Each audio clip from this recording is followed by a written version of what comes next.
Welcome to the Startup Lowdown, where we go beyond the surface to uncover the real stories behind building a successful business. I'm Kase Dean, here to bring you an honest look at the ups, downs, and unexpected turns that come with growing something from the ground up.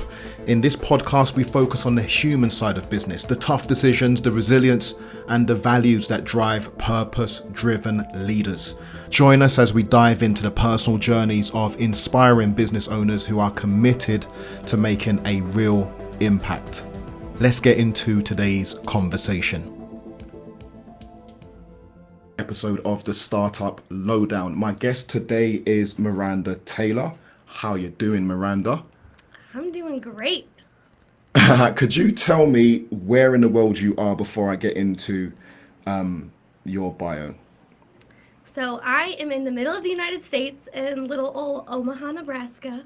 It's not really that little, but it is little to some people. Yeah. And you've been there all your life? No. No. But I have been in the Midwest my whole life. I grew up in a very small town in Nebraska, and then I left to go to college, and then I came back because I love this state so much. So. Right, so I'm going to edit this bit out. What I've noticed is I think it might be your right earring. This is going to be so crazy but super geeky. It's shaking on your mic, on the AirPods. I can hear something.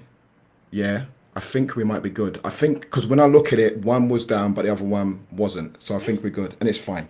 Okay. And the interesting thing, I'll tell you this, I'm going to edit all this out. But the interesting thing is, when I was originally doing my podcast, I didn't want to edit anything.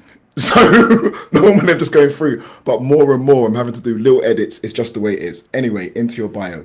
Maranda Taylor is a real estate expert, marketing consultant, and motivational speaker who empowers individuals and businesses to thrive.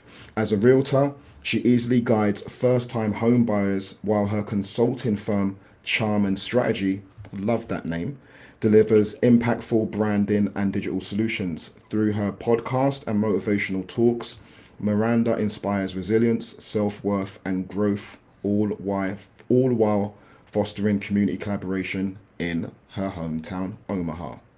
Is that about right? Yeah. What I can tell you is I had to do a little bit of work to try and condense you down, because there's a lot that you do. There's a lot you do. Okay, I want to start. That's what I saw. I'm going to start with a bit of recon. So I do a bit of recon on the people I speak to. I don't know exactly.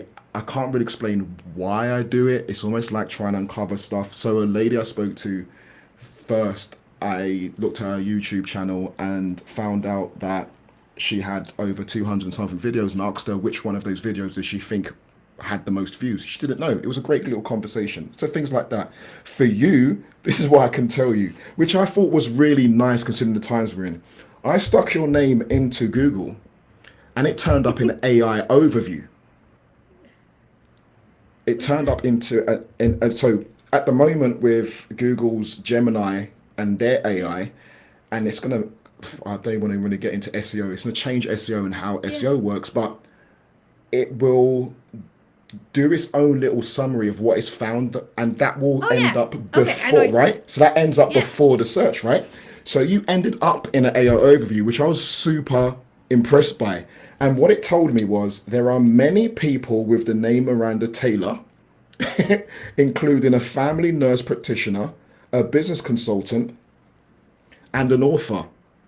How mad is that? And it says here, consultant. Maranda Taylor is a business consultant who offers services through her consulting firm, Charm and Strategy Consulting. Her services include business consulting, creative design, marketing strategies, and content creation. Crazy, huh? So, the next bit of recon is you worked at Verizon for 5 years up until 2020. So technically 7. Technically 7.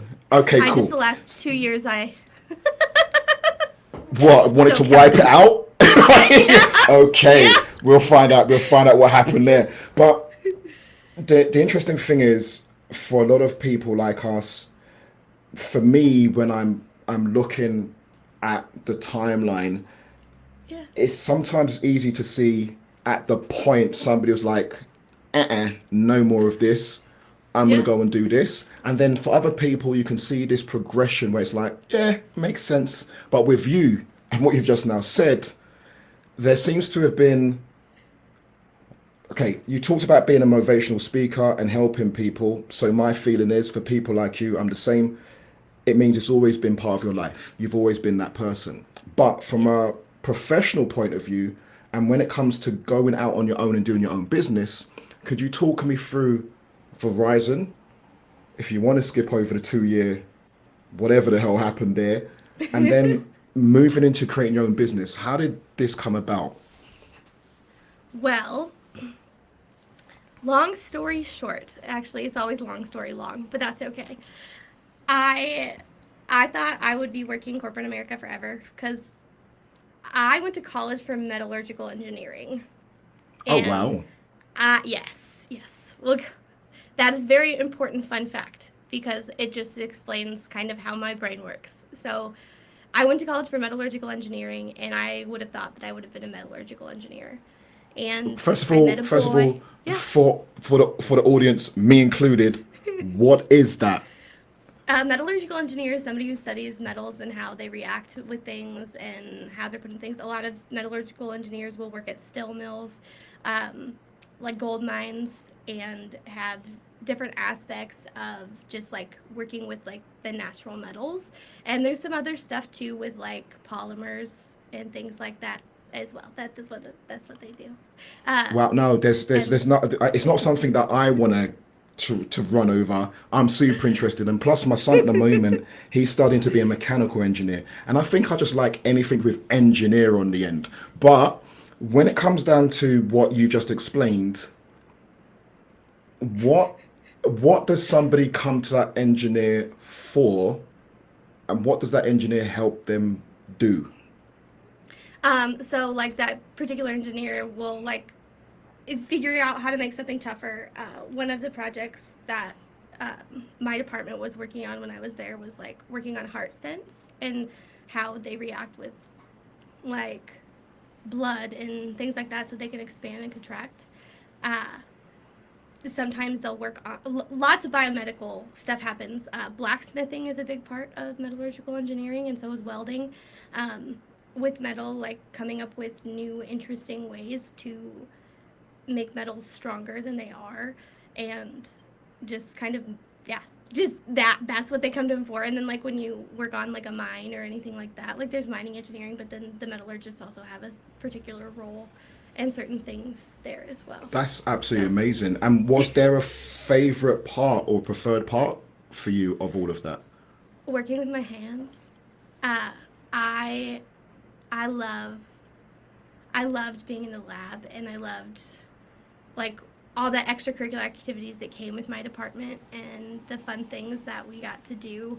And then learning about like the history of metals was also very cool, and like the different like empires, like the Byzantine empires, how like knowing the why behind a lot of those artifacts like don't exist anymore, and if they do, like it may not be real. So like just stuff like that, and using the really cool equipment was really fun. And then I did do a couple of internships, and it was also just kind of cool. Like the business aspect of it was more fun for me because I got to talk to people, and that's why it's a very important aspect of it, because I would have always thought that I would have been stuck in a lab and not around anybody. But in college, I learned that I love people. Like, I genuinely love people. And I was never cut out to be just stuck in a lab. And I I went really far in that because I was able to talk to people and communicate. And that was kind of unusual for somebody who was in my department when I was in college. And I did end up dropping out, and I had to join the workforce. And there's a whole story behind why I dropped out. It was not for any other reason other than the person I was with told me that I had to. Oh, And I wow. let, yes, very important part of my story. Um, Okay. and So I did that, and I was forced into the workforce. And there was a lot of bad juju in that relationship and toxic behavior. And so I found, that big tech company, right, that I worked for a really long time. And I worked in all sorts of different places inside Verizon. And basically, I was tired of working for somebody else, and I was tired of having somebody else control my time, because I ended up leaving that person that was awful and controlling and never let me wear green. Um, Big part of the reason why I wear green too. And Well, did you find that relationship, and obviously, as you're saying, it kind of put you on this path and then work. Did you find them kind of connected in the way they were making you be, or changing the person you a are, little or bit. wanting to, or should be? I I was an extreme people pleaser. And when we hear that term, a lot of people, it sounds like it's supposed to be a good thing, but it's not. Um, I said yes to everything and would do anything for anybody. So as long as I got a pat on the back, I would jump. And I was stuck in that route for a really long time, and I always had these like really good ideas, and one of two things would happen: is they would either get taken and then somebody else would get credit, or they would just get shut down, and then I would like feel like really defeated. But I'm like, no, this is like a great idea. Like this could like improve. Like it will make us all more money ultimately, but will also help our clients, right? I loved when I was at Verizon being on the business side of things, because then I also got to like do these little side quests, is what I would call them. And as I was in those businesses, like not only would I talk to them about Verizon stuff, but like I'd help them with little things like, oh, you should do this. Like that's funny. You're funny. You should make a video like that. Like you should, just like with their social media and things like that, I would just offer unsolicited advice, I guess. And then they would try it. They'd be like, oh my gosh, Miranda, you were so right. And I built these amazing relationships with all these small business owners just by being their Verizon rep. And that was my favorite part of that job. And then I made some career choices, because in that career they tell you like you have to climb the ladder. And I left that sector and I joined, the retail side, and that was a mistake for me. I should have never done that, because I should have continued fostering. If I was going to stay there, I should have continued fostering what was there. Well, then I had my daughter, and, or got pregnant with my daughter, was being told that I was going to have my daughter. And I started to kind of have like life in perspective. It's like, I'm going to be a slave to time. I'm never going to get to see her when I want to. I, with my husband at the time, I'm now a single mom. We always had to make sacrifices because he had a son. We never really got to see him in his like choir programs, or like if he had some kind of activity, or if there was a Halloween thing at the school. Like we couldn't go. And I thought that was just, Why I'm couldn't not you going to go? be that kind of mom. You Like couldn't go because he was so busy. Why couldn't you go? because both of us would work. Both of us Right, worked like 60 hours, and we had no right, control over his schedule. I couldn't say, "I'm sorry, I can't I can't go to work today," right. because then I would get fired, right? Because I wasn't in control of my paycheck, my job, any of that. Somebody else had control of that, and I was. Even though I am a gem and I am amazing and I'm all of these things, I was disposable, because they could put another hot body in my seat, and they could find somebody who maybe they wouldn't do it as well as I would, but they could find somebody to be in there and mold them however they wanted. And that was something that like I realized that I didn't want that. I wanted something more for my child. I wanted to be able to, one, build a legacy for them, so that when they hear somebody talk about their mom, or when they're talking about their mother, they would say, "My mom's Miranda Taylor," and like say it like that with like a giant smile on their face. And this is what she did. And I I joke with people, I have a Jesus complex. I like love helping people. Like, I don't have a God complex. I don't care who lives and dies. Like, that's for the doctors. But I love helping people. It is like my favorite thing in the whole wide world, because there was a time in my life, back in college and things like that, where I didn't really have anybody helping me. I was in a really bad toxic relationship. Even when I was a kid, there's some trauma there too. Nobody was there to be like, here, this is what you should do, or hey, here's a roadmap for you to be Mm-hmm. successful. Figure it Mm-hmm. out, because I'm Yeah. a woman of many hats and a very multifaceted individual. And that is supposed to be very hard to market. And it's very frustrating because I'm not just good at one thing. I Mm-hmm. enjoy all these things. Mm-hmm. And you can't live a happy life when your brain is like that inside a corporate job. It is too hard. And you get You're saying extremely you're saying unhappy. inside a corporate job, but it's also within the toxic relationship. I find that from a personal experience, and from people that I've worked with, friends around the entourage, a lot of time the stress at work can be mirrored into the personal life, or the stress from the personal life can be mirrored into the work situation, or it's just two bowls of crap happening at the same time, Yes. and then you realize at a certain point that you're the common denominator. And from what I can see or glean from the story you're telling, you always knew you were awesome, but then through the people pleasing, you may have contained yourself thinking it was the right thing to do, folded yourself into different shapes thinking, is it this it? Is this it? Is that okay? Is that okay? Nothing worked, realizing what control and manipulation is.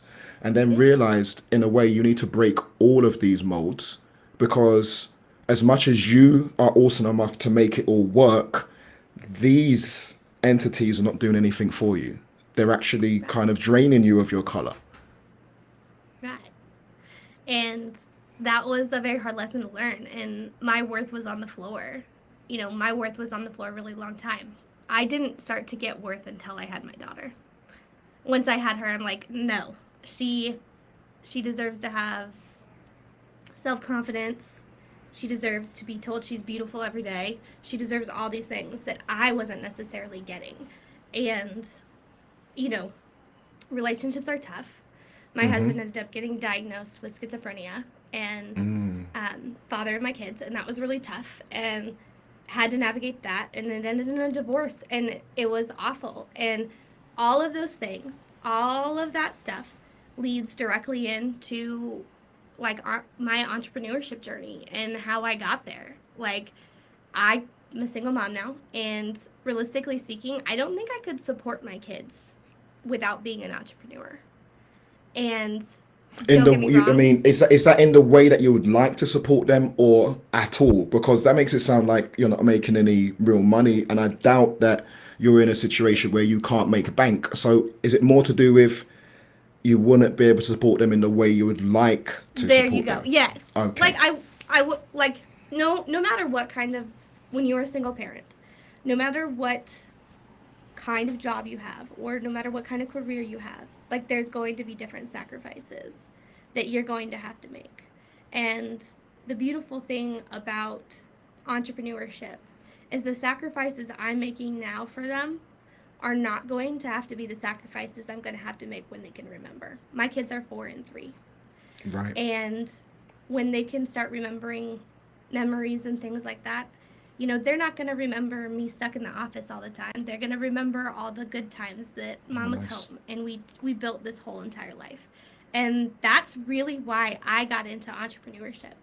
And also, I love helping people. I love doing kind things. I think every single moment that you meet someone is an opportunity to make them smile or to make them feel good. And you don't know what kind of day somebody's having. Right. And if you can be that little tiny, like, little sliver of light to make their day a little bit less shitty, it is totally worth it. And What I'm going to ask you is, for entrepreneurship, where, as a solution that you never knew you needed, maybe, Hmm. or as a solution you always knew you needed? How did entrepreneurship start creeping into your life as an option? How did that come about? What was your first taste of what you're calling entrepreneurship? And then how did you decide, yep, that's me, sign me up? Well, it was when I was 5 or 4 or 3, and I was at my grandma's garage sale, and I was making paintings and selling them for 10 cents. Like that was my first. That was and having a lemonade stand. That was my first. But we can't count that because that's probably not the real But answer hold to the on, we can question. count that because we can count that because that also means that you were around enterprising people. So Yeah. your parents or your grandparents, were they involved in this kind of thing? Or because lemon stands from a British point of view, as far as Americans are concerned, it seems to be a rites of passage that the kids end up making their own money. We're over here giving our kids money, but over there it seems like they make their own money from like this whole thing of lemonades in take lemons and turn them into lemonade, like from little kids. But were you around people at a young age Yes. who were enterprising? Yes, my grandma. And she passed away when I was 5, so that taste that I got of it was very, very young. My grandma was a seamstress, and she was like the Okay. best tailor. And this is And this is like the epitome of self-employed, right? When you're talking yes, about it, especially at this time. Okay. and I remember just like watching her sew all the time. All the time, she would just sew, sew, sew, sew, sew. And people would come in and out of her house, and like that's how she made her money. I was 5 at the time, so I don't really know like how much she made or any of that, but I did get to see that. And then as I got older too, like my family owned a martial arts school. I did martial arts from Oh little on. wow. Yeah. What martial art So did you do? taekwondo, very lame. Nice. But No, um it's not lame at all. One of my wife's nieces has been doing taekwondo. We looked to a lot of took to a lot. It can be pretty brutal to be fair. The competitions. it it teaches perseverance in a way that like all my kids will do martial arts. It is Nice. Martial arts are so important, and I did fight for a little while when I was in college, just as a thing to do. Um, but those kind of things I valued, and like we ran that school together. Like I helped my dad with the taxes. Like my parents definitely kept me involved in stuff like that. And Nice. then Okay. just my mom in general. She is a master negotiator. She would negotiate with Walmart, um, because I grew up very poor. We did not really have much. Right. I didn't. I like. There's a saying. Like I didn't grow up with a silver spoon in my mouth. Like I grew up having to put my boots on. Right. Um, and so that work ethic that my parents, I saw it every day, and I saw them be slaves to it. I saw them, try really hard to make so much money, and they had 7 kids. So like trying to Mm. support that, like they both worked like 3 and 5 jobs just to kind of keep food on the table, and it was very difficult. And then I also got to see the side of things when all of my siblings were out of the house and it was just me. And you What are know, you the youngest I of seven? I am the youngest of 7. Oh wow. Okay. Yes. And so I got to see that happen too. And then by that time, I was like 13, 14, 15. So if we want to talk more about entrepreneurship there, I also, had like this babysitter club. Like I babysat, and I had my dig in entrepreneurship there. And then, I waitressed and was involved in a lot of different activities in high school, which those activities teach entrepreneurship, they teach public speaking, they teach all these amazing things. Um, and so, like, I was on the campaign for tobacco free kids, helping run that ship, you know, managing mass amounts of other students as a student is just, it is hard. Um, and then also, I was involved with this sexual assault and domestic violence prevention center in my town.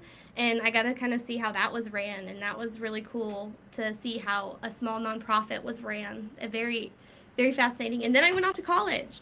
And then it wasn't like that anymore. And then finally, once I finally decided that entrepreneurship was me, I was pregnant with my daughter. And And this and I, this is the point where you're saying you are having these reflections, and you're starting to calculate ahead, and Yeah. everything you'd learned before, you just come to a point of saying that's not it, that's not going to work for Yeah. what's going forward. Okay, now I'm listening to you and thinking, okay, it seems like the stint, and I'm going to call it a stint, the part of your life where you spent corporate seems like it was an interruption of a lifelong entrepreneur. Yes, yes, and it was, and it because also that's also what I was told at a young age. This is what I was told at a young age, that you go work for a big company, you put money into a 401k, and you retire, or you find a man, you marry a man, and you be a stay-at-home wife. Like those are your two options. And there's so many more options and so many more whistles in between For that sure. you just got to find the right one that makes the right noise. But uh, basically, I started a craft business, because I love making stuff with my hands. Like I like my hands are so like I do not have pretty dainty hands like most women. My hands are rough, rigid. Like they, I have house projects. I bought a gut of a house and I've like fixed it up myself. Um, Nice. but that's one of those things. I started this little craft business because COVID happened, and in the United States, because I was pregnant when COVID happened, they're like, you cannot work with people. Like, you have to be home. You'll die. So, and I was like also very paranoid about that. So, I'm like, oh, well, I have to like they're cutting my paycheck because it's like leave. I'm like, I have to figure out how to supplement this income because we got a baby on the way. So I started this craft business and I started making these stupid little TikToks, right? And I was really big, and when I What say kind of big, crafts are like what are we talking about? Jewelry? What was it that you were I making? made stickers, earrings, keychains. Like I tried it all. I made Scrabble tiles that you put on the wall that are like cool. So you were Um, making and then trying to sell, or you were just making it for fun and then it ended up, oh, let's see if we can no, sell it. What was the I had a marketing strategy. It was a full blown business. Like it was like I did really well. Like not that numbers really matter, but like on my little craft business, like I was making 3,000 a month, which No for way. me at the time, like that was enough to sustain my family. But then I got I bored. tell you what makes it sound amazing for me is that you're saying little knickknacks and it sounds like so much random creativity, and we know Yeah, what the world's like. It wants it packaged, but you yeah, managed to take this random creative stuff because it's not the same, is it? It's not like I meet people who make things and it's the same thing all the time yeah, and it makes money. That's it, fine. We know how to scale it. Let's get a factory, let's get a machine in to actually make it and we can start making more. But you're talking about pretty niche, specific kind of random items, and it led you to make 3K a month. yeah. And it was fun. And then I would also like go to trade shows around my little town, and like I would just that's where the I would try different things, like stuff that I thought would sell, like did it, and then stuff that I thought was stupid would just like sell ridiculously. And it was just it was like the pregnancy brain, like I just needed to do stuff, and I probably inhaled way too much stain. I probably did something wrong to my daughter. Sorry, Rosalind. But like it was so fun, and then I kind of, not that I got burnt out, but I got bored, and I'm like, this is not fun, and I started making memory bears for people too, like that that I did because I know how to sew. Like I grew up watching my grandma sew. Like I made clothes in high school. I won competitions, whatever. Like so dumb. But so I would make these memory bears for people that would be very unique, like their own little like stuffed animal monster or bear out of clothes of family members that pass away, or just memorabilia items. One time I made this this I think it's funny, and I kind of have a dark sense of humor, but this one lady brought me in a bunch of belts from her grandpa, because that's how everybody remembered it. But I'm like, uh, she's like, no, he just like always wore belts, and he would always talk about his belts. I'm like, okay. And so I made keychains out of their belts for every single one of their family members. Oh wow. And like just unique stuff like that. I would just let my brain just like figure out stuff. But I couldn't charge for that stuff, and it took a lot of time. And eventually, I'm like, people would still pay me Why couldn't you charge for it? because I just felt like I'm not gonna take advantage of somebody's grief. It just I couldn't do it. It was not like they would always like throw cash at me. And then I also had these cardinals. I know that this is a very side tangent, but I had these cardinals that lived in the tree outside my house. And like a lot of people believe that cardinals are their like loved ones.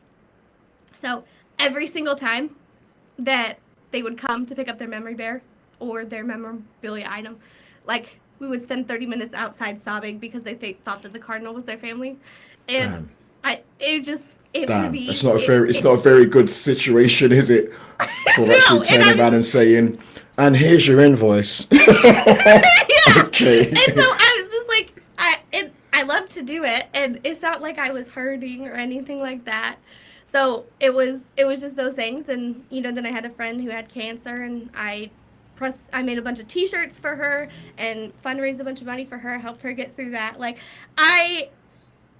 when I do stuff, I have this saying, green follows green, and everybody thinks that that sounds like something that's money based, and it's not. So green is your heart chakra, and green is my favorite color, and green is a very empowering color, and it is what I wear every day. And this is why, because green follows green. If you do things with your heart and you have your heart in the right place, all the things that are incredibly green and amazing will follow. Good hearts will follow. Good good money will come. Everything that's green will come when you start doing things for the right reasons and your heart is in the right place. So anything I do it with my heart. If it does not match my values and it does not follow like my little drum that's really weird and awkward and funny, like if it's not there, I won't do it. And So, yeah.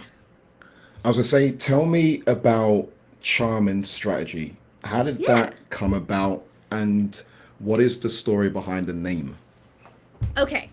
Well, first and foremost, I've been doing business consulting as like a little side hustle for a while.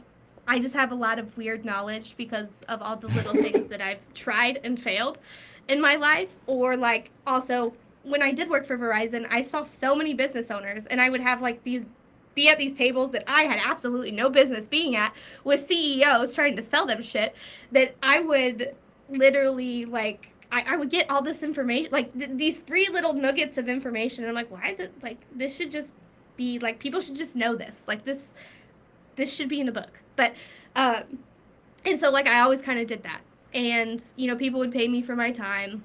And then I'm also a real estate agent. I don't ever lead with that because people think real estate agents are used car salesmen. But I'm a real estate agent that helps people who don't have a pathway to home ownership. So I help people have like bad credit, no credit, and don't like they need life help. They don't really need like The financial, the legal help kind of thing. Yes, they just need to get their stuff in order, and they need to know where to gather the information. So I help those people. I help anybody who literally with a pulse, actually. If they ask, I will, as long as they're not rude or racist. Those are the two things I can't handle. But I will help people like that. And like again, with my business consulting, I kind of did it. Well, my friend, she's also a single mom. She was struggling one day, and she's a fabulous graphic artist, and she's just incredible. And like I dabbled in that. I'm just not as good as her. It's a magnificent talent that she had. And then my assistant, she's the other person who's a part of Charm and Strategy, is just fabulous at executive functioning because I suck at that. I'm the worst. And I'm like, you know what? What if we created a company that basically has all of these 3 pillars, right? I have my 333 necklace on here. These 3 pillars that every business needs. And that's branding, great strategy, and great organization. And what is that word? Oh, my brain. Great organization and operations, right? All things that I've dabbled in, that I have had my foot in. But I found 2 other women that also. Are these 2 other women? They're local to you? Yes. Honestly, they're probably next door having a meeting right now. but So I'm in did the you? podcast room. How did that conversation come about to actually start that? The whole idea of moving One of towards them working was together. crying in my office and wanted to leave her partner of 8 years because it wasn't a good situation. It's really toxic.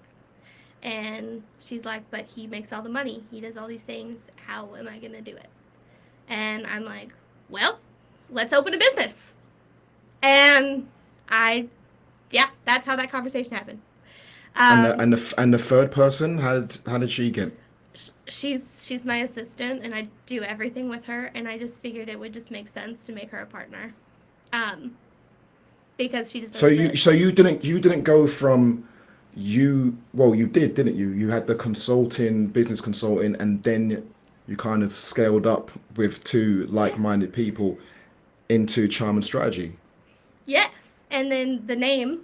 So I'm a very spiritual person. I'm not a very religious person. I'm a little witchy.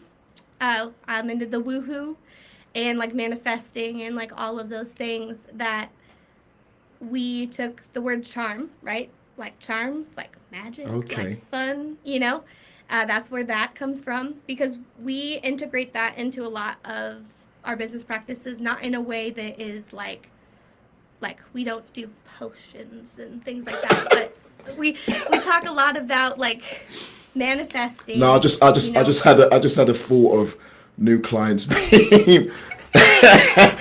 being invited to the office, and there you guys are around the cauldron. Just a minute. well, We're just finishing up here. I'm not gonna lie, that may or may not have happened before, but for real though, like we we do a lot of manifesting, we do a lot of rituals, like um And and this not and in this a is done. creepy This way. is done. Is this done for clients projects, or is it It just can done for be the if they ask business? for it. If they ask for it. If they Do don't, you if need do you somebody need to do that? Do you need to do that when trying to work out how to help the client, or is it just no. something that's done for the business foundation? For us, for sure. Like Right. Right. we do a moon circle. Like the full moon just happened. We do a Yeah. moon circle every month. And we manifest when it's the right kind of moon to manifest on. Um, and some people don't necessarily believe in that stuff, and that's okay. But also, I just firmly believe that when you have your goals in order and your your thoughts in the right place, and you're constantly talking that positive talk, and a lot of people call themselves like life coaches or things like that. I don't call myself that. I'm a motivational badass, aka motivational business strategist. That is my name. I'm not a coach. That word makes me feel icky. But also, when it comes to your life and things like that, if you don't have something to believe in, or if you don't have a goal, if you're trying to be an entrepreneur and you don't have that, that's when you get lost. That's when you get Mm-hmm. lost in the sauce. That's when you join a corporate job and you're stuck there and you're saying yes all the time to things that you have no idea because you just don't have a purpose and you're just going. Mm-hmm. Just for And other people. Yeah. and I I challenge our clients to do that. And like we have also like some kind of weird offerings, that we have, like, we'll do business tarot for clients. And no matter what people believe about tarot, like some people think it comes from, a bad place and things like that. It also, if you just look at it from a non, like just having absolutely no biases and just look at what tarot is, it provides you a perspective, a different perspective on something when you do it. So if you have a question or whatever and a card is pulled and that card is about strength and things like that, you're going to look at your situation and where your strengths lie. Or if you pull a card and it's about like um, anxiety or your childhood or something like that, you're going to look at your situation from a point of where is your anxiety, and you're going to be able to have a different perspective than you did before. So, So the tarot cards are almost like used as prompts for yeah, reflection or yeah. conversation. Okay. If you Who don't want to believe is in the thing, but yeah. who is Charm and Strategy's ideal client? Really, we work with a lot of women, but honestly, it's somebody who just doesn't know what they need. Because how we kind of do business is we sit down with them for 30 minutes and kind of have a discussion and see exactly what they need. Because sometimes we're not the right fit. And Mm-hmm. how we tell if we're the right fit when we're in there is we have discussions about like what they need for their brand, where their social media is at. Like I am a social media queen. I can get people seen. Like you even told me that like it was very impressive that I was in the Yeah, AI yeah. generated. I'm a little nobody, right? Like I'm really not that big of a deal. But Um, you've touched on something there which I think is important, from a technical point of view, from a marketing point of view, from the world we live in point of view.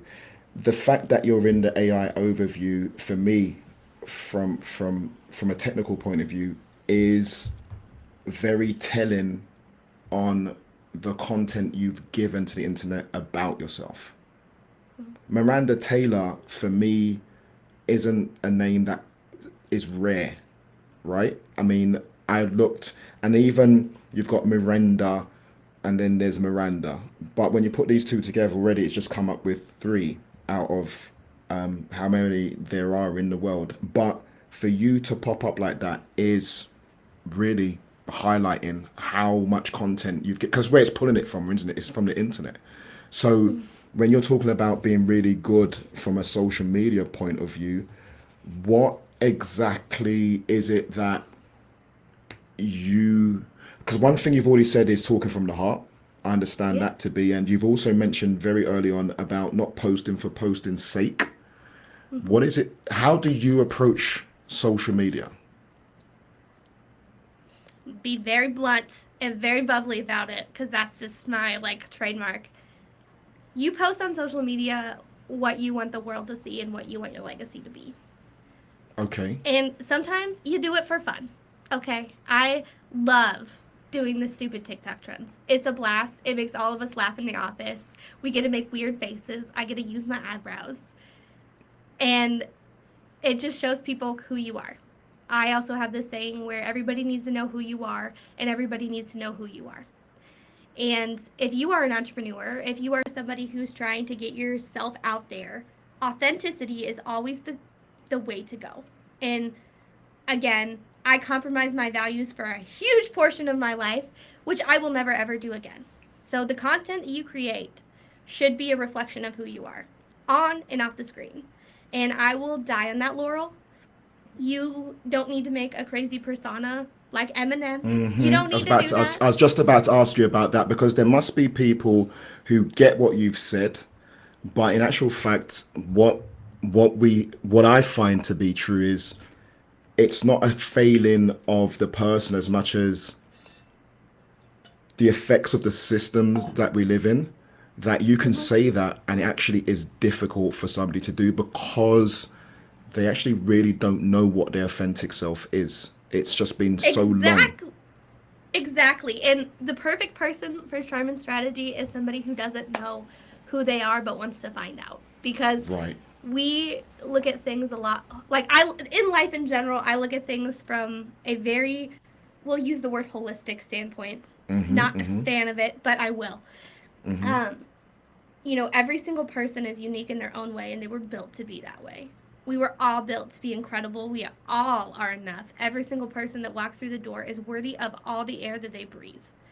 And everybody has talents. Everybody has strengths. Everybody is good at something. And honestly, some of us are just shit at things, and that is okay. And we just need to know that right away on what your strengths and your weaknesses are. Because what we do, right, and what we do at Charmin Strategy is we strategize how to make all of that stuff work in your favor. And so whether that's coming up with social media stuff or finding other companies, right? Sometimes we're not like I can't do that, but I'm going to know somebody, I'm going to find somebody, and if I don't know them, I'm going to know them in 5 minutes after doing some Miranda crazy research, which I'm very good at research because of my background in engineering. Like Right. so finding those things for every single one of our clients. Our clients don't just get something simple as like, okay, here's your social media strategy. Right. Right. Once they come out of our output, they they're more grounded and they have like a plan and they know who they are. They know where their morals lie. They know what values they're willing to compromise on and which ones they're not, which the answer is you shouldn't compromise on any of them. But Right. they know that going out of it, because I personally, I don't work with people who do not align with my values. They don't have to align with my beliefs. I will work with people who don't align with my beliefs. Very different than values. Right. Two people can have two different beliefs and still have the same values. Beautiful. And that's something that I pride ourselves on at our company, is that we are willing to that we're willing to put in the hard work. And we're single moms, and my end goal for this company is that we become bigger than we are, and we have to start, I'm going to be real with you. I want to get to a point in my life where I just talk and no shit. Like Right. that is what I want to do for my job. I don't want to have to fill out paperwork. I don't want to have to do any of that. I just am terrible at it. My executive functioning is not my strong suit whatsoever. That's why I hired an assistant that handles all of that for me. And even getting that assistant was really hard and really grueling, and it's expensive. And not everybody can do that. And I worked really hard to be able to be in a position to have that. And if we can also help other entrepreneurs figure that out too, that's fabulous. Um, I was but gonna say to you that, that yeah. I was gonna say to you that listening to you, I, you've always seemed to be it seems you're very driven and very, like, you can see it. Yeah. You can just see it and you follow it. It's always been like that, or did you get some superpowers from becoming pregnant? Like, because you kind of told me these two chapters in your life and something happened to you from becoming pregnant. Was it always that way, or did becoming a mum just focus and bring everything into a sharpness, a sharp kind of clarity? So I've always had this like vast palette. I'm so autistic, it's ridiculous. I'll just say that. Like, I'm diagnosed, okay. But I've always had this like love of knowledge, right? Like, I've Right. always wanted to know like the weird details, or like when I in high school, like this kind of gives you a snapshot, because like that's when you're coming of age. That's when you kind of are trying to become a human, right?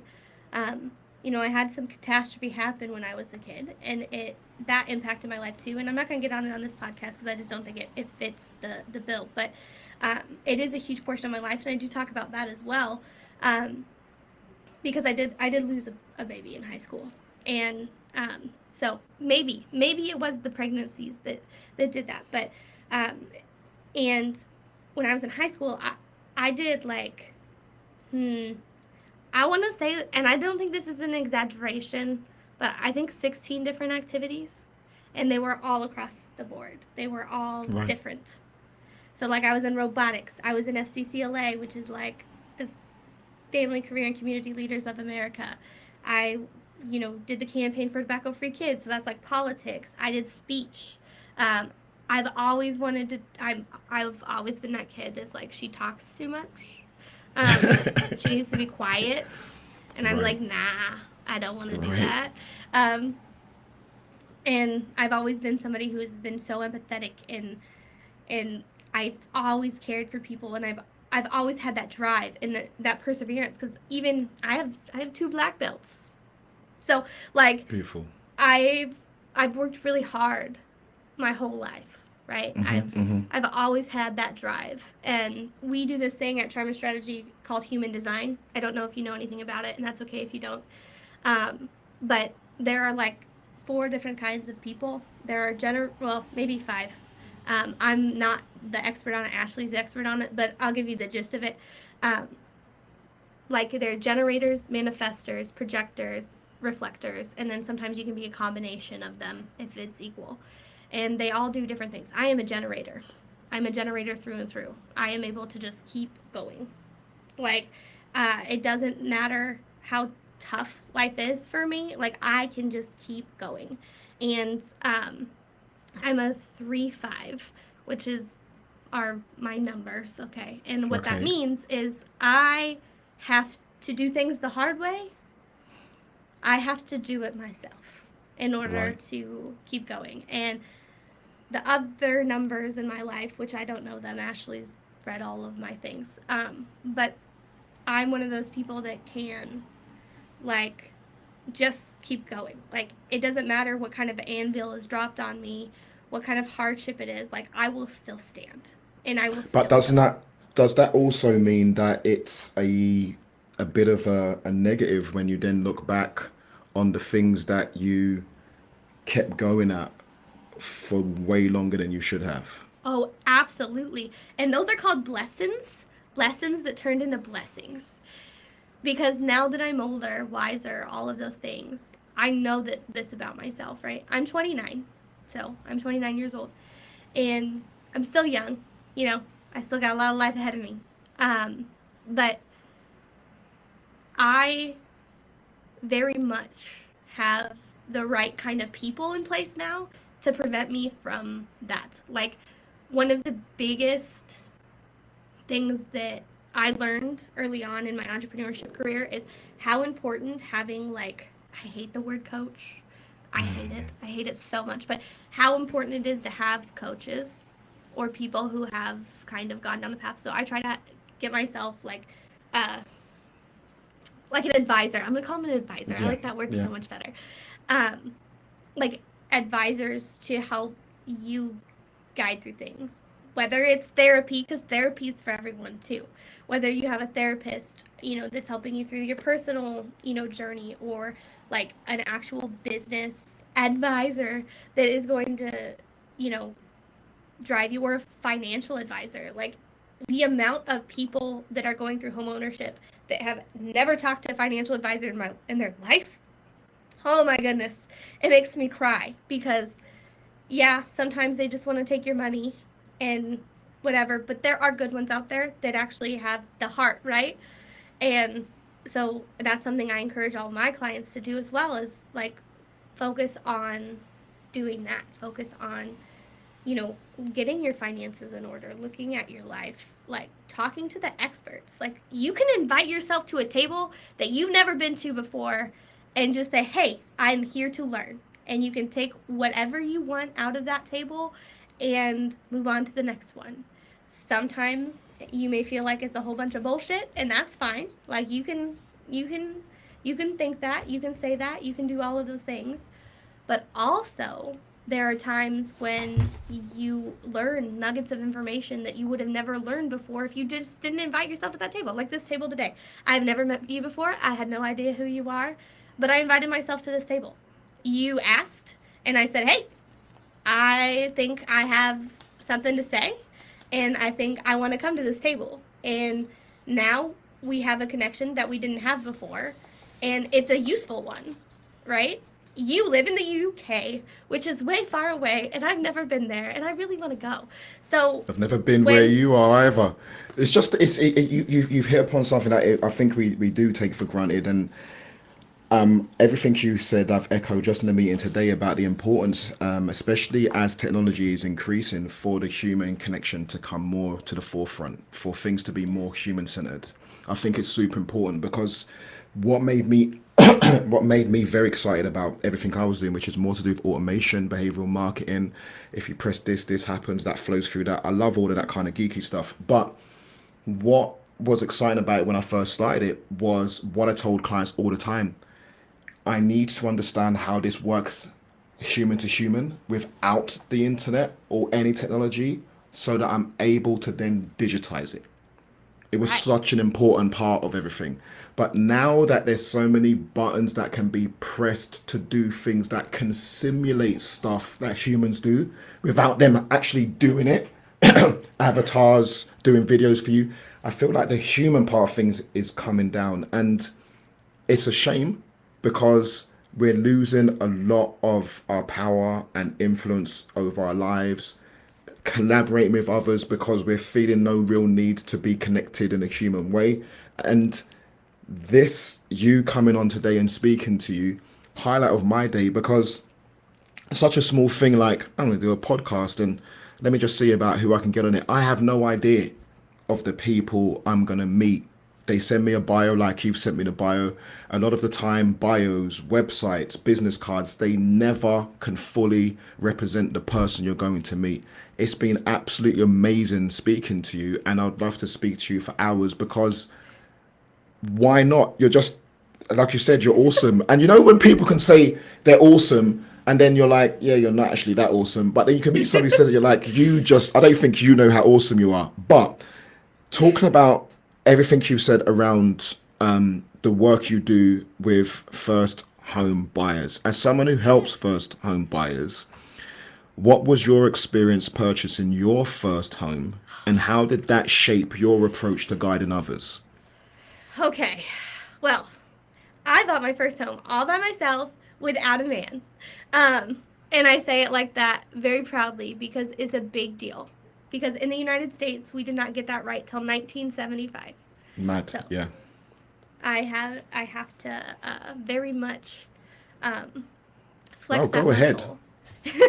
And I was with that person at the time, but I did buy it all on my own. It was with my income that I was making. It was with everything that I did. And that first home that I purchased, I had an amazing realtor, and she happens to be my broker here in the United States now, and she is just amazing. She is the person who also helped inspire me to leave corporate America, because she kept telling me, you would be a great realtor. And I'm like, no, like, that sounds disgusting. That sounds like entrepreneurship, and I'm not supposed to do that.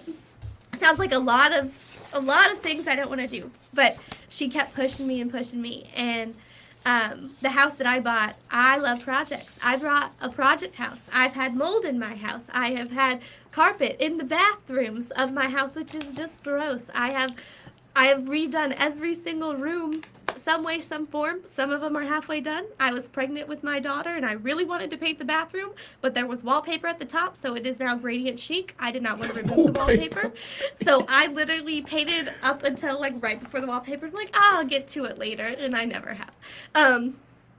And it's just not important, you know.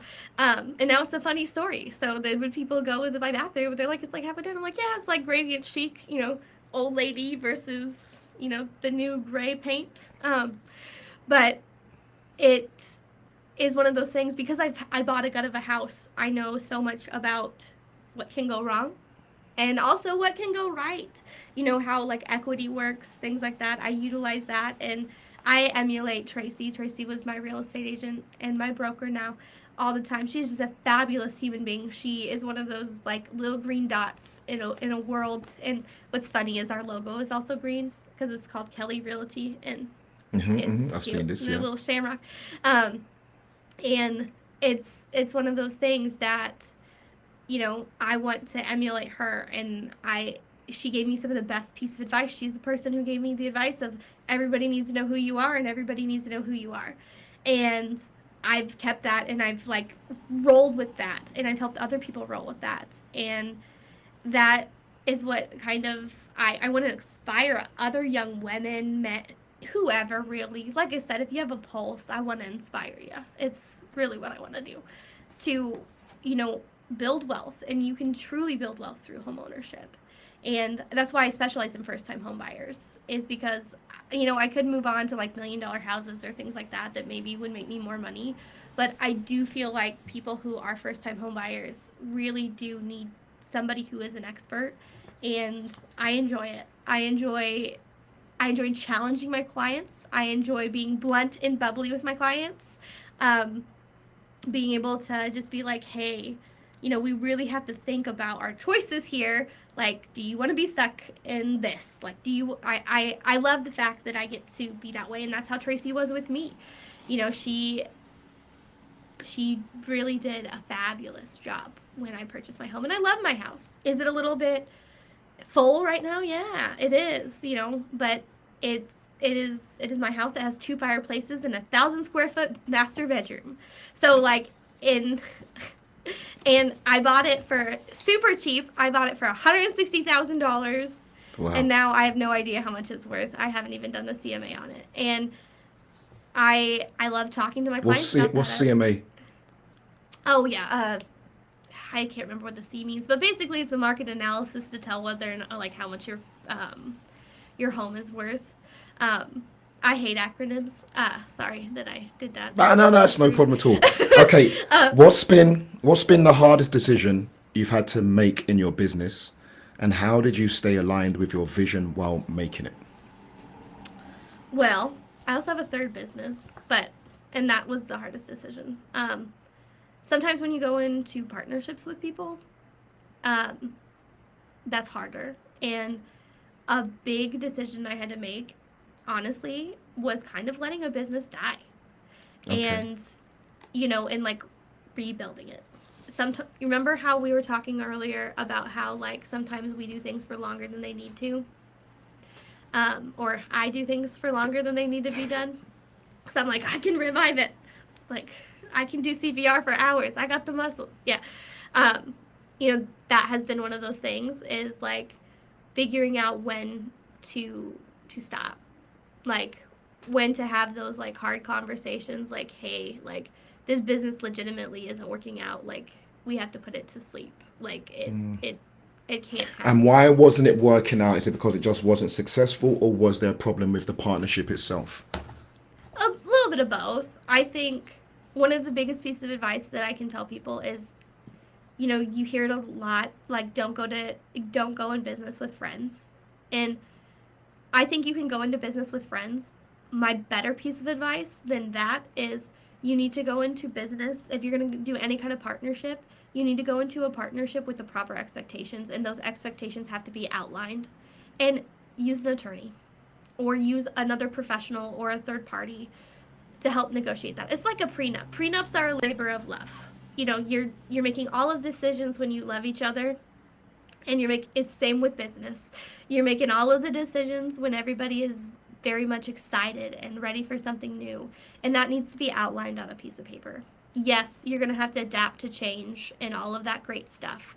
But if you have a out, like everybody needs to have an out always. Um, and when there isn't one, that's when it becomes difficult, or when there isn't a piece of paper that outlines how everything is supposed to go down, that's when it's a little bit harder, or when that is not like very specific and um, like thoughtful and strategic. That's when it gets ugly, and then you lose friendships, or you lose partners, or it Or becomes you kind lose, of or you lose nasty. opportunities. You can That lose too. opportunities as well, right? Yeah. What's been the most vulnerable moment you've shared in a motivational talk or on your podcast, and what was the response from your audience? Well, it has absolutely nothing to do with business, but when I was in high school, something really, really bad happened, and it resulted in a pregnancy. And I do talks with teenagers about that particular incident, um, and about how that has kind of shaped my life and how I view the world. Um, and then just anything that deals with my personal life. Like I very much try to keep my personal life personal, but also if it can help somebody get through something Right. hard, I'm more than willing to share those intimate details, and say like, there's the light, like, um so around that kind of information Right. has been the most vulnerable, and usually the response I get is like, thank you so much for talking about this, because something similar happened to me and I didn't know what to do. I didn't know what resources were out there. I didn't know that you could say something. I didn't know that this could happen, or I didn't know that there was light. Or like when I was 13, I tried to just end my life. I talk about that a lot, because that's what my podcast is inspired by. It's called A Moment with Miranda, and the whole purpose of my podcast is to give people 5 minutes to just spend that moment. It's not your life you want to end. It's the moment. So if I can get you through that moment and be that little sunflower that sheds some light on something great, I'm so for it. Because I wouldn't be here if if everything would have went the way it was when I was 13. And I'm Indeed. happy. I'm so happy to be here. And so I share that story quite often. And the beautiful part about that is so many people feel like they want that moment to just be the last time they ever Right. breathe. Right. And they're meant for so much more. Like, look at this. I'm on a podcast. I have my own podcast. I've met so many people. I've gotten to do so many cool things, you know. Um, and I think that's a really important aspect. And whenever somebody feels lonely or sad or looking at thing, I'm always like, I tell people all the time, like, call me. If it's an emergency, call me twice. My phone number is public for a reason. Um, and It's again, amazing. there are so many resources out there. There is the hotline, and you don't have to feel like you have no hope, because there's always hope out there. There's always a strategy to get you through whatever it is to make you feel better. And again, it's so important. Every single moment, every interaction I have, I try to be that little sunflower that will make somebody's day. And I'm pretty blunt and Amazing. bubbly, which is what my friends call me. I'm pretty blunt to the point, but I'm for the most part, I I think always I have a think smile on on my face. I think honest is better than blunt. Okay, pop-up commons fosters collaboration over competition. What inspired you to create this space, and what personal experiences shaped your commitment to community building? So that is the business that I think we're going to be putting to bed soon. Um, Okay. it was in it was a place for people to come, um, that was just kind of an inclusive space, and it wasn't really built out of money or anything like that. It was really built out of love. It wanted to be a place where everybody could come if they needed resources or they needed a space. The room is called the Belt Room, and then I'm in the podcast room right now. I wanted to give resources to people so their voices could be heard, which is why the podcast room exists. Several people do use the podcast room quite often. And then the Belt Room is just an empty room with some chairs and some tables. So if anybody needs to use it for a party or anything like that, we have group events. We're kind of transforming it. So Pop Up Commons is probably going to be put to bed, and we're going to be transforming it into a new project where we're going to be partnering with all of the adult day centers for people with special needs, and we're going to be curating events for them that they can come and enjoy and do, that are very unique, that are like me with very many hats. I want to turn the room into a mine so people can, you know, mine rocks and learn about rocks, because rocks are my favorite, That's and amazing. do all Truly. sorts of different projects. So um, that was built out of a labor of love, and the two other partners have since decided to kind of like take a step back. One of them has already been gone for a while, and then the other partner, she just she did she's like, this is too much. I don't really want to run a business anymore. So that, and then I don't have the capacity to do it on my own. No. So I needed to rebrand it and figure out how to change. And hardest decision ever, to let something that you're really passionate about and that you love and that you built out of a labor of love just be put to rest. But I think there's that part, but listening to you, I think the other part is it must be pulling on the soul of you, the fact of you're also aware of how many people won't be helped from it from it yeah, existing. It's helping so many people. So even though it's the right thing to do, and it sounds to me more like an evolution oh yeah, rather for than it, sure. right? But Yes. that transitional period and that bit before where you're trying to make the decision to actually stop it, I can see it would be difficult for somebody like you, because you're actually going to have a part of you thinking about all the people who are going to be, what's going to happen to them? Would somebody Yeah. please think about the children? I can see this Yes. kind of Yes. a bit of a frustration there. And again, back to the whole point of being a generator of how can I still make it go, even though a big part of me is telling me kind of let it go. Well, and That's a like a bit lot of of a that too. a lot of that too is I hate money just in general. It's like the epitome of evil or something like that. I don't know. There's a saying somewhere, someplace about money. And that's the other hard part is like just keeping the lights on in general. The building that we're in is really expensive, and the the projects that we do in that space, Right. is they're so worth it, right? Because it fills up everybody's cup. But times are tough. Economy in America right now is scary. And it's just one of those things that for me, I can't make it survive on my own. Hmm. Hmm. Um, I would love to. I would love to be able to have the capacity to do that, but I can't. And I am a single mom with 2 children.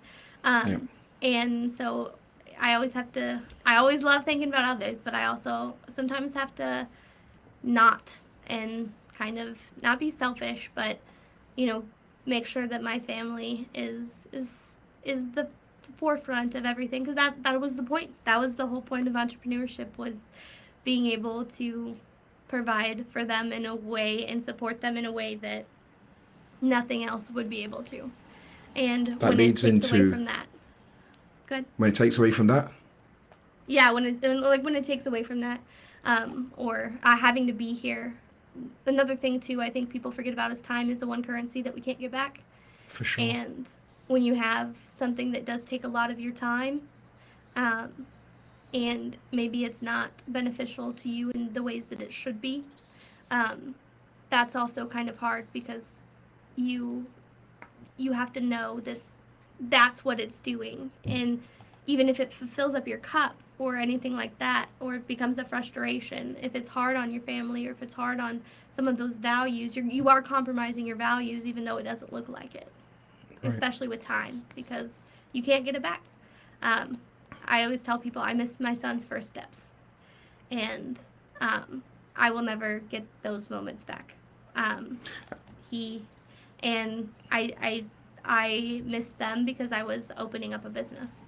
And so I've made promises to my children that like I will not make decisions that will make me miss a very very valuable and important moments like that. So So I think you've kind of covered it, but as a parent, how has your family influenced your approach to business? And what lessons do you hope to pass on to your children? one of the biggest things and the biggest lessons with kids is like you have to choose your hard and you have to sacrifice where it makes sense for you. I talk to moms all the time, um, and everybody has a different perspective. So I've talked to a lot of moms where like, oh, they want to be around during the stages where my kids are at. My kids are under the age of 4. I'm like, well, I want to be around and fully present by the time they're 7 and 10. And like I'm able to be like in and out now, but I still have to sacrifice a little bit of time with them because I have to make sure that these businesses are going good and I'm still at a place where I have to be present, right? I Hmm. have to physically be somewhere. I Hmm. have to take the meetings, but I have the flexibility of telling somebody, no, we can't do it on a Wednesday because my daughter gets out early from school and I pick her up every day. Like that is I very much try to schedule my time around them in that sense, or like if she has a Christmas program or something like that, I have the ability to be like, I'm not I'm not taking time from here to here, like it's a ground rule. Or like recently I put in a rule where after 8 p.m. I'm home with my kids. Like that's that like there's no answering the phone during that time. Nice. And then those kind of things, or like if there's a family dinner, like I'm not doing work during that time. Very much shaped a lot of those things. And then the other aspect of that too is like I don't think I had as much empathy as I had since I had my kids. And um, I think a lot of people in this world are lacking that, um, and like understanding and perspective, right? Um, and something that I always want my children to grow up knowing is one, what a work ethic is. Like, don't get me wrong, I'm going to put my kids in a place where they won't have to ask for much because I will work 8 jobs if I have to, right? Like I will figure it out. But I will not compromise that time with them. And I will also not compromise entitlement. I don't want them to feel entitled.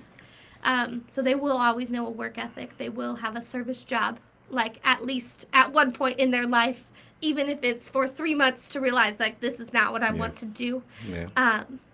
And that's one of the things that I've always had. I've always had perseverance. I've always had that work ethic. I've always had that kind of empathy. And then after having them, like my kids will understand that like not everybody is in the same situation that they are. So they have to be able to not necessarily walk 2 moons in their shoes, but walk 2 moons in their shoes. They have to be able to put themselves in that situation. And I do a lot of stuff with my daughter now. She's 4. My youngest son, he is nonverbal autistic, so we'll see how that develops. But I do a lot of work with my 4-year-old about, like, how do you think that this makes somebody else feel? Or, like, what is it? Like, complex stuff. A lot of people think, oh, you know, they're 4, they should. No, I talk to my children like they're adults. And my daughter is scary because she's very good at negotiating because she hears me negotiate things all the time. And she's also just this little, her teacher just told me the other day that she has like all this empathy and like this care that like just the other kids just, she's never seen it like that. And she tells all the kids in school that they're brave or that they're powerful or that they're enough. And I'm just like, oh, you're my child. Like, oh, I love this. Because that's what I tell people. I always say, you know, if nobody has told you today, remember that you're enough. Or even if it's somebody who has a wrong phone number, like I'll end the phone call that way. Or my podcast, I end it every single podcast. I say, remember you were always enough, babe, always. Because it's so important. And those affirmations are so important. Telling yourself you're strong, telling yourself you're brave. And my kids, you know, we do that. Like if there's a mirror, we say those words, you know, and you have to, I think sometimes people use the word like cocky or arrogant or things like that when somebody is trying to talk positively about themselves. But when you grew up in a place like I did where you were worthless, where you were brought up to be that way, you have a little bit different perspective on it. And all of our kids should be brought up to say those things. And that's one thing that I see it with my own 2 eyes, and hearing it from another adult telling me that my daughter is carrying on that legacy already is just, it makes my heartstrings. I'm about ready to cry on another podcast. But No issues. So I've got 2 more questions for you. So the first question is, maybe 3, but the first one is, if there was one message you could leave with the audience today about resilience or authenticity, what would it be, and why does it matter so much to you? The biggest thing is once you find out who you are, don't compromise it. Like, it is okay to be yourself. Like, you don't have to wear a mask for anybody. You don't have to do anything that is going to make you uncomfortable. You can live that way and you will find the right people. You don't need to people please. Not everybody's going to like you. Actually, most people will probably not like you, and that's okay. Once you start living your life in the way that you want to live it and you don't compromise it, it does ruffle feathers, but the right people come in the right places and you'll find the right village.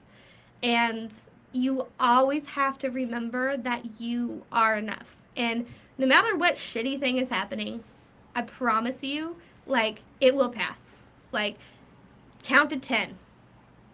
Legitimately. You can count to 10 a million times, and every single one of those moments will pass. And it will get easier every single time. So anytime that there's something hard, or there's something difficult, or you don't know how to get over the slump, lay on the floor and count to 10 until you feel like you can get past it, because you will be able to get through whatever it is. And if you don't know how to, or you feel lost, or you feel like there's nobody out there that can understand, put up a lifeline. Like, put out a post. We have social media. We can literally talk to hundreds of people, thousands of people, millions of people just by putting out a post. And you might find somebody that could help you. You also might find a lot of people that could help you. Or call a friend and just say, hey, this is happening. Like, I don't know what to do. Or go to therapy. Therapy, it is for everyone. It really needs to be on a shirt.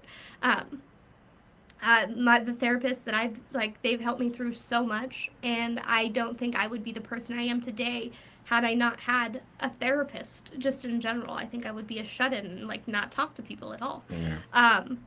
So it's just one of those things where you have to just realize that you are worth your breath and you are enough. And if nobody has told you that today, you have to remember that, and if you don't believe it, I don't care. Start lying to yourself in the mirror until you do, because you're not lying to yourself. You are being honest, because you are. Absolutely beautiful. Okay, the random question time. That means that you need to give me a number between 1 and 18. Ooh, 1 and 18. Let's see. Let's go with 3, because 3 is my I number. knew it was gonna be. I knew it after the 333. If you were to describe your entrepreneurial journey as a song, which song would it be and why? All right. Have you ever heard the song Ice Ice Baby? Yes. Okay. That would be that one. Why? Okay. Because I'm not seeing it yet, but carry on. Okay. Stop, collaborate, and listen. And then I'm using my phone on a podcast. I know it's rude, but I gotta pull up the lyrics. No, go ahead. I mess it up every time, and I literally say that this is like the theme song to my life because of just a couple lyrics in there, right? Go ahead. Well, he talks about, coming back with brand new invention, right? Something grabs a hold of me tightly, flow like a harpoon daily and nightly, okay? Will it ever stop? Yo, I don't know. Turn off the lights and I'll glow, right? So no matter what's going to happen, we're going to get through it, right? And then, let's see where it's at. Here we go. Yo, if there's a problem, yo, I'll solve it. Check out the hook while the DJ revolves it. So any problem that is going to come around, I will be able to figure it out. Everything is figure outable. And no matter what, resilience is there. And I hope that made you laugh. It's not just it made me laugh. You talked about being spiritual and the stars aligning, the right kind of moon. These are things that are part of my life. But I can tell you now, because we're coming towards the end, how amazing you are. Okay, so there have been questions that I've been, okay, let's ask this, and then the next thing you've done is go ahead and answer it. I love that stuff. I love that happening. But just now, this kind of question has been asked to people and it switches their brain off. Like their brain just stops working. And I've still kept the random question because I'm just like, they're good. But some people's brains just go, it's like, shit, should I ask you another question? But there, when you've just done, you would think that was set up somehow. Like I was listening to you, I was thinking to myself, no, that was a random question. And yet the answer is so perfect. That was amazing. And I don't think I've really, because obviously Ice Ice Baby, Van Winkle from years ago, but I don't think I've ever heard somebody take it and actually pick out the life lessons from the lyrics. But that was amazing. That was absolutely amazing. That was so spot on. But I am a poet, so. And on top of it, I forget his full name, but he actually went from music and went into renovating houses as well. Yes, he did. Which is also another alignment part there. That's a crazy. Okay, listen, you have been absolutely amazing, man. I think from when I saw your photograph, you can see certain things and it just gives you some information. You can't completely decipher it, but you get feelings. I knew this was going to be a special one. You've been absolutely amazing. It's been an absolute joy listening to you. Your story, and I know I've only heard a percentage of it, of resilience, getting it done. I'm in awe of what you've had to deal with. And at such a young age, with all due respect, you do talk like you've lived a lot Dude, longer than 29 years. I haven't even had my past lives like read yet. It's like on my list of like things to do, but I really want to know because there are things in my life that like the only way that they can be explained is that like I You've was been here before. I've been there before, and it's not in this.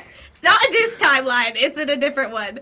And also, I just like sometimes my dreams and stuff. I'm like, dude, that was like a full blown like memory. Like, what the heck was what was going on? If you've never seen the movie Everything Everywhere All at Once, I have. I loved I it. love that movie. It's my favorite movie of all time, and it is like I'm like, huh. I'm like, that is. I wonder. I just like wonder if that's like how it is, because I feel that way sometimes. Like that in this lifetime, I'm the one that like going through and trying all these things and like stuff doesn't work, but like I'm the missing puzzle piece.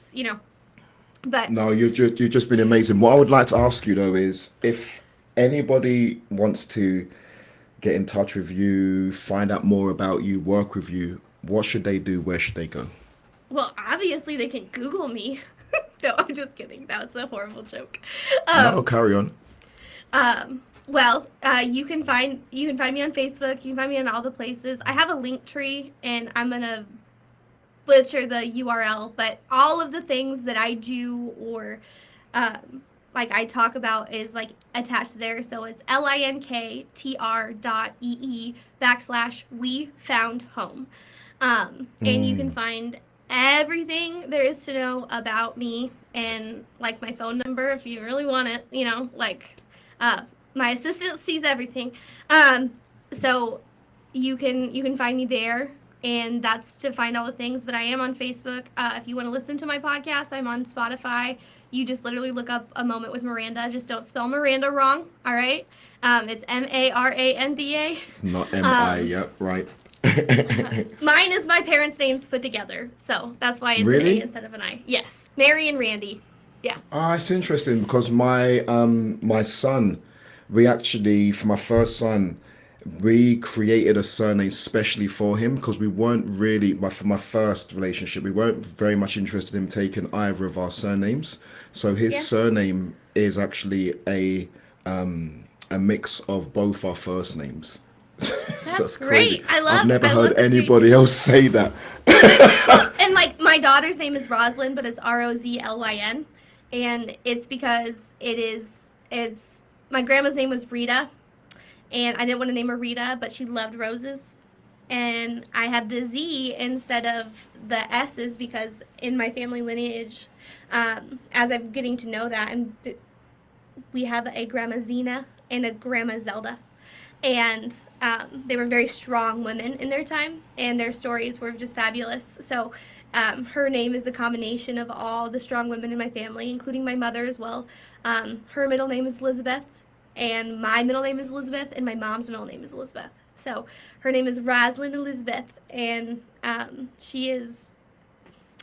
her name just sounds like it's a big deal. So, That's and so cool.